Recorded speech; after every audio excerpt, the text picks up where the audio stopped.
Ndagusubije wo nkurikiye kuri Rama Family nguhaye ikaze kandi nishimiye kubana nawe karibu mu muryango mugari wabifuriza abandi kurama. Nashatse ko tuganira ku mvugo iri mu rubyiruko yo kwitana ba mwana, aho urubyiruko ruriho ruvuga ko nta mukobwa muzima uhari, niko abahungu bavuga bati impamvu tudashaka nta mukobwa muzima uhari, n'abakobwa nabo bati impamvu tudashaka nta muhungu muzima ukiriho. Murumva bishoboka? Koko mwe munkurikiye murumva bishoboka? Abahungu se bazima muri, abakobwa bazima se mwe muri, barahari. Na Eliya igihe Yezebeli yamwirukankanaga yaravuze ngo bose babamaze kereka giye usigaye. Imana iramubwira iti ndacyafite ibihumbi bitarapfukamira Bayali. Namwe rero rubyiruko, mu bakobwa haracyarimo abakobwa bazima, mu bahungu baracyari bazima, humure barahari. Ahubwo ikibazo gihari nuko ari amakondisiyo mushyiraho adashobotse. Gasanga umuntu ati ndifuza umukobwa umeze gutya na gutya na gutya, ku buryo nawe wakubwira ngo umureme utamushobora, umeze utyo.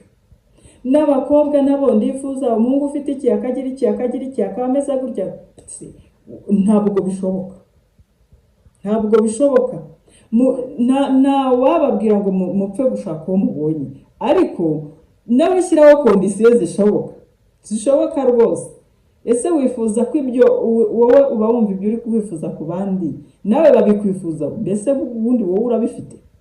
Ibyo uri kwifuza ku bandi wowe urabifite? Izo kondisiyo ushyira ku bandi, wibwira yuko bo batashyiraho izindi kondisiyo?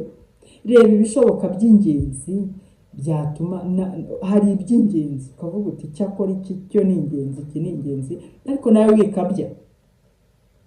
Akenshi impamvu mubabura bivuga ngo si uko bataza, si uko umuhungu utabona abakobwa bagukunda, si uko umukobwa utabona abahungu bagukunda, ahubwo kubera za kondisiyo zihita zisubizayo benshi, akabigiwe noneho igihe kizagera ukazapfa gufata uwo ubonye, kubera ko noneho nta kondisiyo n'imwe ugishyizeho.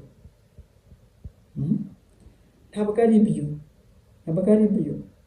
Akenshi nujya kuvuga mwitondera imvugo z'abantu bavuga ngo nta muntu muzima ugihari, nuko aba yarahuye nayo ari umuhungu tuvuge, yahuye n'abakobwa b'ibirara benshi, aba desi, mbese yumva arazinutswe, akabona abakobwa bose bameze nk'ababandi yahuye nabo.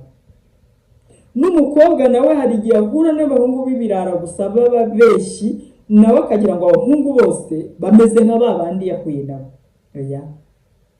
Abazima baracyahari, kandi mu bijyanye no gukunda ni ngombwa kugira amakenga, ni ngombwa kubanza kubitekerezaho, ntabwo ari byo guhubukira. Nubwo nsigaye mbona impundu zo kuri interinete, zo kuri WhatsApp, zo mu nzira, zo zireze nyine, uhura n'umuntu uti nagukunze, undi ati nanjye ndabyemeye, nyuma bikazaba ibindi. Ariko mu by'ukuri ibintu by'urukundo ni ibintu byo gutekerezwaho bihagije, reka mbisubiremo kuko ni ngombwa kubitekerezaho bihagije. Reka nahe inama abamama, ba papa, babyeyi, abantu bakuru, ni ukubakebura. Abantu bahura n'urwo rubyiruko ruba rutarashaka, ugatangira ukamubwira amagambo atari meza, wowe wibwira ko wenda uri kwikinira cyangwa se ari burage, ariko mu by'ukuri birabababaza cyane abakobwa. Igihe umubiri utari ko urabona tuguteretsemo iki, kudaduha inzoga ngo twinywere, ubundi utegereje iki, wabuze iki? Ugasanga uri kumubwira ibintu, hari n'ababwira ati se tuzaza n'amatovu tugukubite, abandi bati se urabona tuzakubazamo umuvure. Mbese ukumva hari amaterima akoreshwa, ariko burya ntabwo ari meza, kuko kenshi hari igihe ushobora kubivuga ukamukomeretsa, kuko ntabwo uzi ikimutera, ntabwo uzi impamvu. Hari igihe wenda ataramubona nawe akaba amwifuza, nawe abyifuza, ariko akaba ataramubona. Ntabwo ari byiza kubwira abantu amaterime nk'ayo. Niba ari umuntu wisanzuyeho, ukaba ari umuntu wawe wifuza koko, ubona ko koko ari gutinda, mwegere, mwicare, umubaze kubera iki ibintu bitari kubera iki ibingibi, noneho kubwire, wenda nawe ubonereho kumuha inama, wenda yari azikeneye nuko atabonye uko azikubaza, cyangwa se yagize isoni, cyangwa se atatekerejeho ko bigishwaho n'inama. Wenda mbese ntabwo ari byiza kubona umuntu mu muhanda ngo umubwire ibyo, umubwira useka ariko agataha ababaye. Ntabwo ari byiza, ibyo nabyo bigarukiraho, ni imvugo nayo idakwiriye gukomeza ityo. Tujye tubibwira abantu, ariko tubibabwire mu kinyabupfura. Nabo nubwo baba bataraba bakuru ngo babe abagabo n'abagore, ariko nanone ni abantu bo kubahwa, ku buryo niba hari ikintu ushaka kumubwira nk'icyo ngicyo, ugomba kukimubwira kugira ngo kitaba intandaro yo kumukomeretsa. Ikindi kandi namwe rubyiruko rwose, abantu birirwa bababeshya ko nta ngo nzima zihari, nta rushako ruzima rukiriho, bagatuma musa n'ababitinya cyangwa mukabizinukwa, barababeshya. Nuhura n'uwo agize sheke mu rushako, azakubwira nyine ko nta kigenda mu rushako, ari nko kwiyahura, ari nko bikide. Ariko hari igihe uzahura nanone n'uwahiriwe mu rushako, nawe akakwereka ko nta kintu cyiza nkabyo kiriho. Ubwo rero nawe wowe icyo usabwa